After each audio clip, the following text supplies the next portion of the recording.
Hello everybody, this is Hammer Striker here. Got a couple HK VP9s on the table. I've got a regular VP9. This one happens to be the paddle release. This is also available in a button release, and we've actually got reviews on both. Fundamentally it's the same gun, it's just the magazine release. In fact, even the magazines are interchangeable. And then over here I've got the newer VP9SK. This one is got a paddle release, and allegedly there's a button release. And the reason I say allegedly is they're on the catalog, they're on the site, you'll find them listed in places, but I've never actually seen one. So they're just really scarce. The only difference, again, between the paddle and the button is basically that. The paddle style, you have this little flip down paddle here that's a shorter paddle. So you kind of reach in with your finger and push it down. And then the button has your conventional US style button that you push in. Both guns function the same otherwise and have all the same other features as each other. So the question that I would have in this video, that we're actually going to hope to answer in this video, should I buy one? Should I buy both? And if I should buy one, which one would it be? This is kind of similar to Glock 26 versus 19 or any of those other subcompact versus full size. So let's go ahead and get to it. First thing we'll do is take each one of these and make sure that neither one of these is going to be in a bitey mood.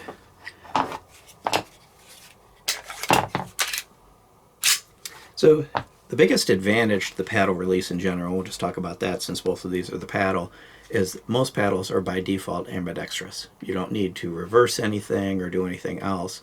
They're right there, they're easy to use. You can release the magazine with your trigger finger, regardless of which side of the gun you're on. The only disadvantage really to paddle releases is you have to go near the trigger, but you're going behind the trigger.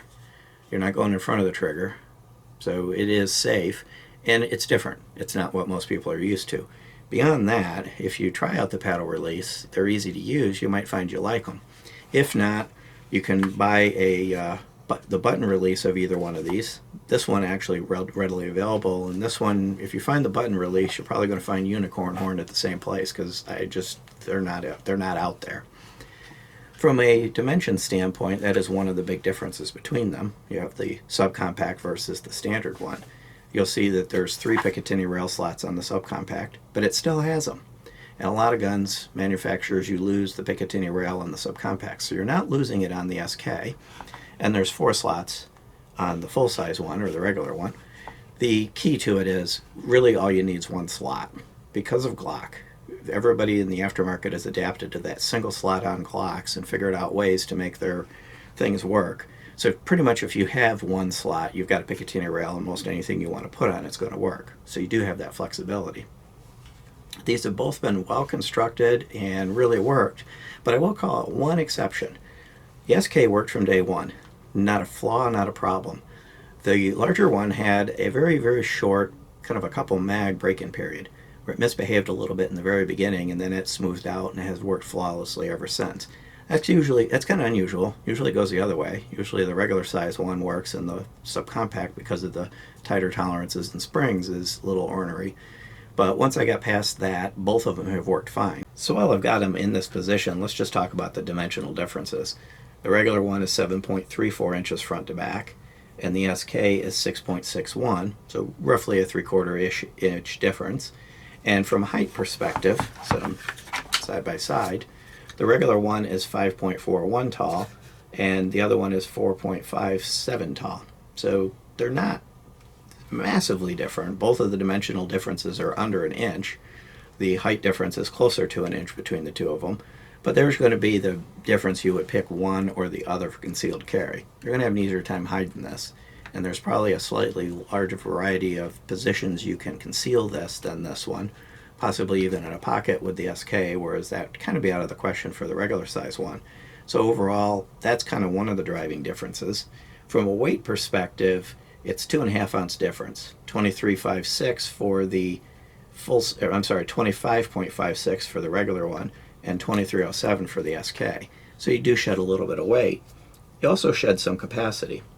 So this one came with 15 round magazines when we got it.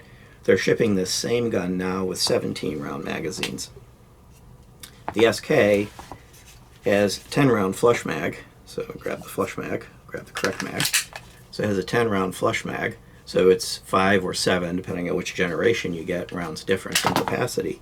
And then you can get an extended mag that is 13. And with the extended mag, you get a full 3-finger grip. Now again, it's not the 15 or the 17. You're still short of the full-size one. But there's nothing to stop you from putting the full-size mag in there, but kind of like Glock and some of the others, it just hangs down. There is a company called X-Grip that makes a mag sleeve for this that will bridge that gap, but it doesn't go quite as seamlessly as some other manufacturers, or even their designed sleeves, where kind of the grip just flows and everything stays nice. You'll have a little bit of a difference there.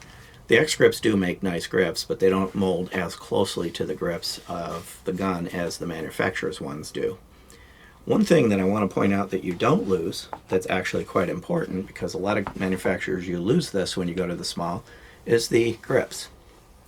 So I've got back straps, 3 of them that I can swap out, and I have that same feature on the SK, and these grip panels, there's 3 different sizes of these side panels.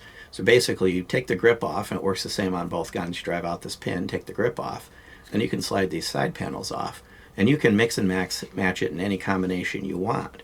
Now, the panels and back straps that come with the SK are not compatible with the full-size one. You got to use the ones for the gun you've got. But the fact that the subcompact in the VP9SK retains that feature and doesn't lose that feature is a big one.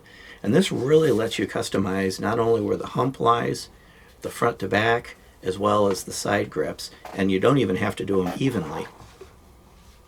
So it gives you a lot of flexibility in how you customize this grip. Both of these guns have the full assortment of safeties. They've got the split trigger to stop inertial pulls. They have the internal drop safety plunger. They have a loaded chamber indicator. And they have a cocked indicator. So you can see this one is cocked. You can see a little red in there, and if I were to pull the trigger, it decocks. So you can look at it very quickly and tell if the striker is cocked. So you've got all the safeties that you would want in a gun that you're going to carry. From a convenience standpoint, they have front and rear serrations, and both of them have these little wings that when you go to grab the slide, you can bring your fingers up against, and it really gives you a good solid grip on the slide. It's really going to be difficult to slide off.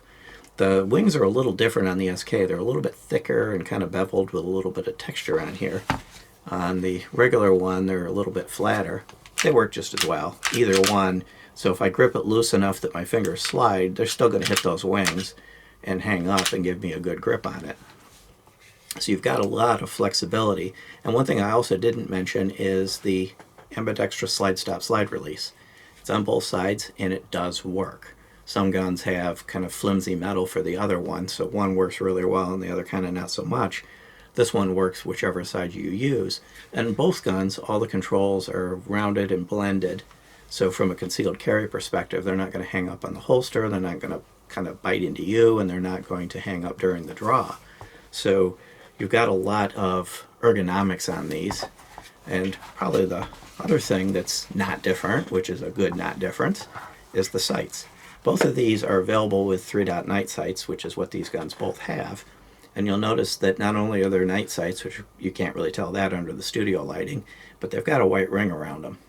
And a lot of night sights, the tritium night sights, are great at night because they glow green, but they're kind of rotten during the day because they kind of gray out. These don't. These stay very visible, kind of similar to the SIG light night sights, where even during the day on a well or poorly lit range, or where you've got a large difference in light, say downrange it's real bright, where you're standing it's dim, you can still see them, and you can see them quite clearly. So these are easy to use guns, they're easy to shoot well, and the triggers are partially responsible for that. So let me show you the trigger on the full size. A little bit of take up, kind of a soft, nice wall. It's not overly long, but it's not hard wall. You pull through, decent reset, just a hair of take up, and you're right back on that wall, and you pull through it again. Now, one thing you'll commonly see on the subcompact guns is a crappy trigger. Not here. Basically the same trigger. This particular one seems a little bit noisier in the take-up, but it doesn't feel gritty. That same soft, nice wall, That same basic reset with a hair take up, back on the wall. So they didn't wreck the trigger on the subcompact. The triggers are almost identical. And that's actually quite important, especially if you have both. So let's say you have the subcompact for your carry gun and you have this for your nightstand gun. When you go between the two of them, they're going to work the same. And to me, that's kind of an important feature across a line, is that the triggers need to be as close as possible between the various guns in that line so that you can do that. So with these two, you might decide to buy both, this one for nightstand range and this one for carry, because you can always extend the capacity with either the 10-round finger grip one or the 13-round extended right out of the box. But because you can run the 15-round or the 17 if you get the newer one, the newer mags, without any problem, you really have all the flexibility of both. If I had to pick just one, I'm going to buy just one of these, that's all I'm going to be able to have, I'd probably get this one. The subcompact is flexible enough to stand in for the full size. You just lose a little bit of barrel length. This barrel is 3.39 versus 4.09, so it's not a huge difference. It doesn't really affect a 9mm the velocity or the accuracy. So the subcompact gives you kind of the best of both worlds. Now there's a catch. The MSRP on the full-size one is $719. The MSRP on the subcompact is $849. So it's about $830 more MSRP to get the subcompact. Now in today's current conditions, the subcompact's probably going to be even harder to find because it's really suitable for concealed carry and everybody's buying anything that goes bang. So you won't go wrong if you buy this. And don't get me wrong, you can carry this. You're just going to have a little less flexibility in how you carry it and where you carry it. The longer grip is going to be just a hair harder to hide than the shorter grip, but overall it's still quite carryable. With that, if you like our videos, please give us a thumbs up, share, subscribe, click that bell up there to be notified if you do. Check us out on Facebook, Twitter, Patreon, Instagram, kind of all over the place. And thank you.